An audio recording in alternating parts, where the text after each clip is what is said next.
Let's move to health matters now, where the burden of dementia is rising in Africa.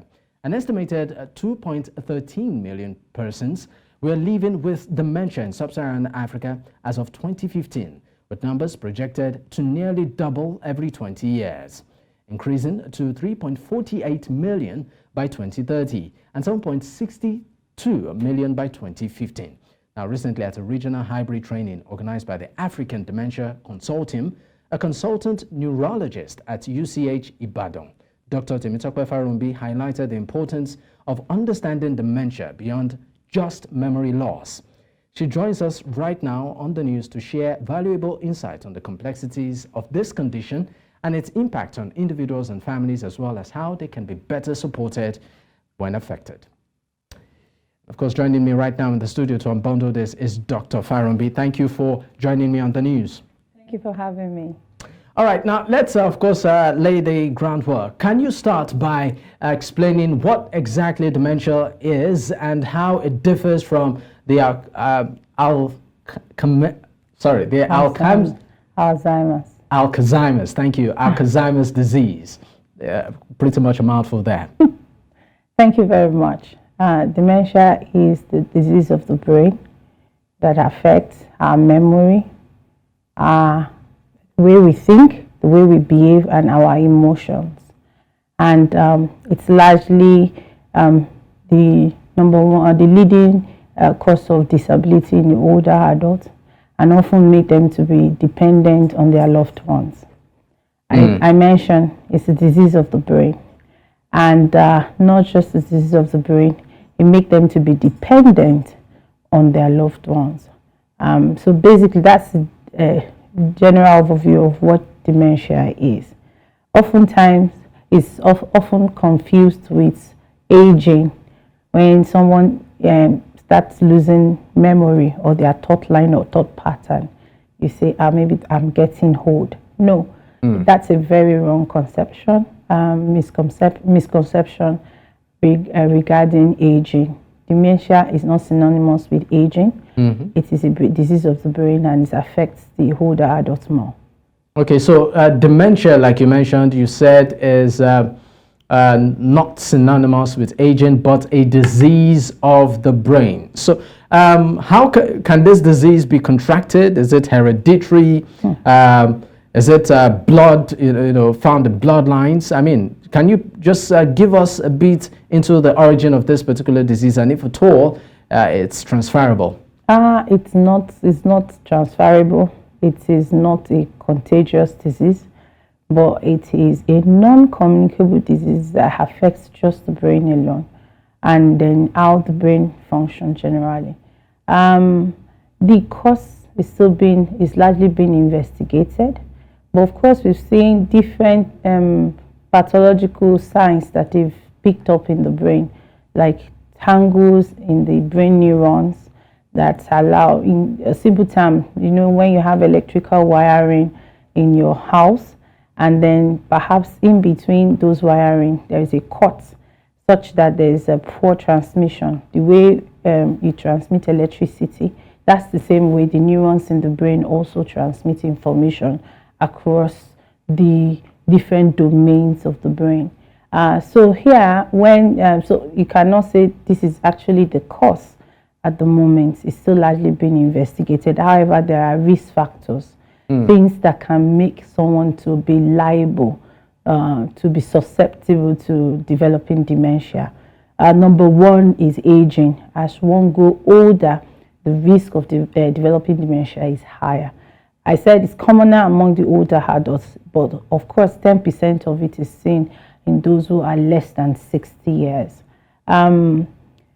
Like I said, it's a disease of that, and also is commoner in females. So a female is likely to develop dementia twice as much as a male counterpart. Why is that? One, females tend to live longer than male. I know that's a lot of argument around that. So females tend to live longer than male. And of course, female also bear a lot of emotional stress growing older. One of the things that are protected the female is the estrogen, and in such a way that is kind of like a buoyancy against stress. stress of having to give birth, stress of having to carry babies, and to also carry the family. So we tend to see dementia commoner in female compared to male. So we talked about aging, we talked about gender in this case, female gender. And beyond that also, and these are non-modifiable. You can't do anything about your age, you can't do anything about your gender. But there are other non-communicable diseases that can increase the risk of dementia, and that's hypertension. Why that is very important is that we now have the incidence of hypertension getting to a pandemic level, even in Nigeria, where you have 1 in 4 persons at age 25 and above having hypertension, and 75% of them don't even know. So you carry this non-communicable disease for a long time untreated, and then these have its deleterious effects on the brain. I mean, you said quite a number of things, but I just wanted you to be pretty much also dig a bit deeper. You talked about age being a factor. So can you give an age bracket when one should maybe just be on the conscious lookout? Yes. You know, most likely people that may be prone to it, at what age should they start getting conscious? And what are those signs and symptoms, obvious signs and symptoms they should look out for? I mean, in addition to that, also in Africa, as in many other underserved, population, additional strains on dementia care exist. But I also want you to speak specifically to the gradual erosion of the key informal care systems, such as, the multi-generational family structures, which are the bedrock of dementia care. So okay, thank you very much. Okay, regarding the age, we say 60 and above.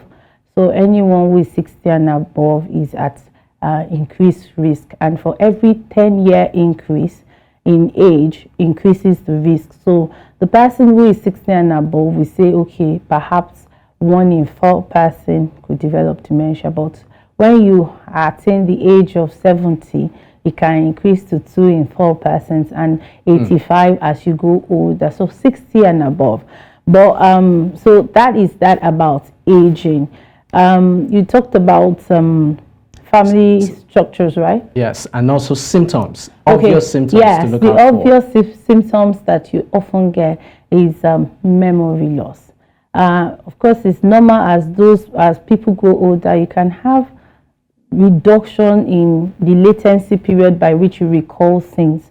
But if at the point that it gets worse, that you start losing your memory for everything you do normally, perhaps, and then you have to repeat words, and then you want to talk and you are finding it difficult to even find the word. We say the word finding difficulties. Example, when you talk about a cup, and then instead of saying a cup, you start saying something that we used to drink water, and someone tells you something and you completely forget, or you put your valuables, your keys, your car keys to a place, and then you turn the whole house upside down. And then everybody becomes a suspect. Yeah, so these are symptoms that once you start experiencing that, once your memory is failing you and it's becoming bothersome to you, that's a red flag for you to also quickly reach out to a doctor. Then another symptoms that is common is you finding your way in space. Let me use the word. Usually you go from a point A to point B, and naturally you won't get to think about it. But then you find your way to point D and you can't find your way back to point A. And that often you see older people getting lost. And then we've had occasions where people had even wandered away and they never found. So these are symptoms of dementia. Also irritability. I talked about the way we think and also the way we behave. You can see someone who is naturally quiet and all of a sudden becomes loquacious and talk a lot, or someone who is loquacious and then reserved become reserved. So that's also where you see behavioral changes. These are the things that we need to look out for. All right, Dr. Farombi, I'm sure we can go on with the science, but we are pressed for time. Quickly, yes. Medical care. In practical terms, 30 seconds, yes. What can we do at the family level and, at the advanced level, when it comes to Yes, hospitals? at the family level, the most important thing is to be able to identify the symptoms of dementia. It is often misconstrued for voodoo, witchcraft, or other things that are not medical in nature. So at the family level, identification of symptoms is very important. And then, of course, knowledge, awareness, so that you can support the person living with dementia. Right now, a lot is going on regarding the treatment. We can only manage, we cannot cure dementia. We can manage, and then right now, the system is not built to support even the care of dementia in Nigeria at the moment. Unfortunately, the burden of neurological diseases is said to be going to be 3 times by 2030 compared to what it used to be in the 90s. And then, but as our demographic changes, as people age more, we are not, the healthcare system is not expanding with the aging population. And so they are often being left out. So system-wise, we are not yet prepared. There is no national dementia plan at the moment. Although we have National Senior Citizen Center and they are talking about holistic aging, but specifically for dementia and other neurological diseases that affect the elderly, is not being addressed at the moment. All right, thank you so much for your time on the news, Dr. Temitope Farombi, Consultant Neurologist at UCH Ibadan. Once again, thank you for your time. Thank you for having me. All right.